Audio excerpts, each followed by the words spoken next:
हाय, hello, नमस्कार. सर्वजण मजेत ना? मजेतच असायला हवे. चला, नवीन दिवसाची नवीन एक सुरुवात करू आपण गोड पदार्थापासून. तर मी आज गाजराचा हलवा करणार आहे. त्यासाठी मी स्वच्छ अशी गाजरं धुवून घेतले आणि गाजरं मी खिसून घेण्यापेक्षा असंच कुकरमध्ये लावून घेते. खूप छान होतो असा पण हलवा. आणि कुकरमध्ये असं कट करायचं त्याला आणि त्यामध्येच दूध टाकून द्यायचं आणि दुधामध्ये ते गाजर छान असे शिजू द्यायचे, एक 3 किंवा 4 शिट्ट्या होईपर्यंत.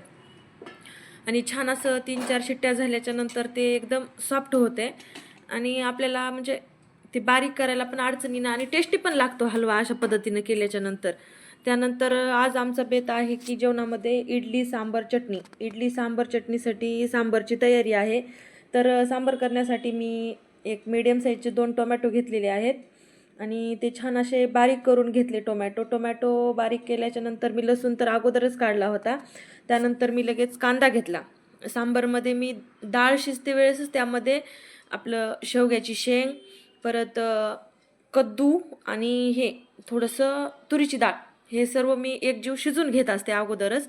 आणि फोडणीच्या वेळेस कांदा आणि टोमॅटो, लसूण, खोबरं, अद्रकची पेस्ट असं सर्व एकत्र करून टाकते.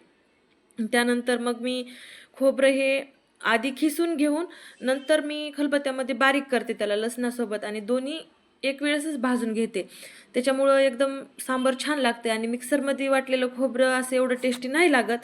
आणि कोथिंबीर मी अशी आणल्याच्या नंतर स्वच्छ धुवून वगैरे फ्रीजमध्ये ठेवलेली असते. स्वच्छ धुल्याच्या नंतर मग ती बारीक कट करून घ्यायची सोबत. बारीक कट केल्याच्या नंतर मग मी लागलीच खोबरं लगेच खिसून घेते आणि खोबरं खिसण्याच्या अगोदर माझे शेंगदाणे पण भाजलेले होते. तर मी शेंगदाणे अगोदर त्याच्यावरचे साल्ट काढून वगैरे स्वच्छ एका मिक्सरच्या भांड्यामध्ये ठेवले. म्हणजे मला नंतर थोडंसं मिरच्या भाजून घ्यायच्या तेलामध्ये आणि त्यानंतर चटणी बनवायची होती. तर तोपर्यंत मी ते भांड्यामध्ये टाकून ठेवले थंड झालेले शेंगदाणे. मग मी लगेच खोबरं खिसून घेतलं आणि खिचलेलं खोबरं परत खलबत्त्यामध्ये वाटायचं आणि खलबत्त्यामध्ये वाटल्याच्या नंतर म्हणजे थोडंसं तेल तेल सुटतंय त्याच्यामध्ये आणि त्याच्यामुळं खूप छान आपला सांबार पण टेस्टी येते एक सांबारला आणि दिसायला पण मस्त दिसतं एकदम. तर मी अशा प्रकारे वाटून घेतलं हे पूर्ण आणि पूर्ण वाटून घेतल्याच्या नंतर पातेल्यामध्ये थोडंसं तेल टाकून ते सर्व फोडणीमध्ये भाजून घेतलं. हे अशा प्रकारे मी करून घेते खोबऱ्याचं आणि लसणाचं एकजीव. त्यानंतर ह्यामध्ये मी फोडणी दिली. लगेच तिकडं सांबार झाल्याच्या नंतर इकडं इडली लावून घेतली. ते सांबार उकळत राहते तोपर्यंत इडली पण आपली तयार होते खाण्यासाठी. आणि इडली तयार इकडं लावून दिली तोपर्यंत मी तिकडं लगेच हलव्याचं काढलं. माझ्या कुकरच्या 3-4 शिट्ट्या झालेल्या होत्या त्या.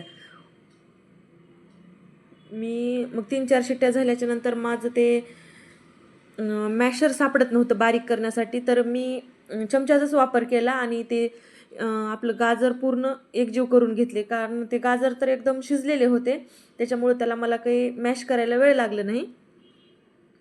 आणि छान असं एकजीव मॅश केल्याच्या नंतर त्याला मी परत गॅसवर ठेवले शिजायला. त्यामधलं दूध आणि थोडं असलेलं पाणी पूर्ण आटून जाऊ दिलं आणि ते आटतच थोडंसं मध्ये 2 चमचे तूप टाकून घेतलं. आणि काजू बदाम तर हे मानसी नाही खात, त्याच्यामधले मम्मी हे काय टोचायले म्हणून थुकून टाकत असते.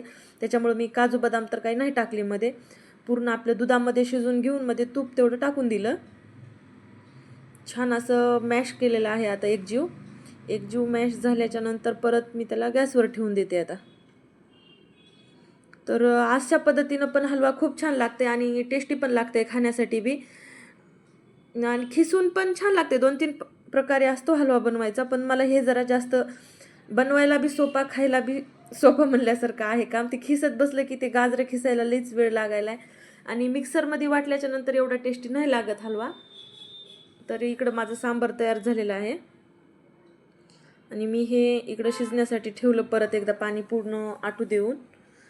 तर हे माझं सांबार, चटणी आणि त्याच्यानंतर ही मी जेवायला घेतलेलं इडली, सांबार, चटणी, जी टेस्ट एकदम नंबर 1 झालेली आहे. तर आणि इडली, सांबार, चटणी अगोदर खाल्ल्याच्या नंतर लगेच मी हलवा घेतला. हे माझा अशा पद्धतीनं हलवा झालेला आहे.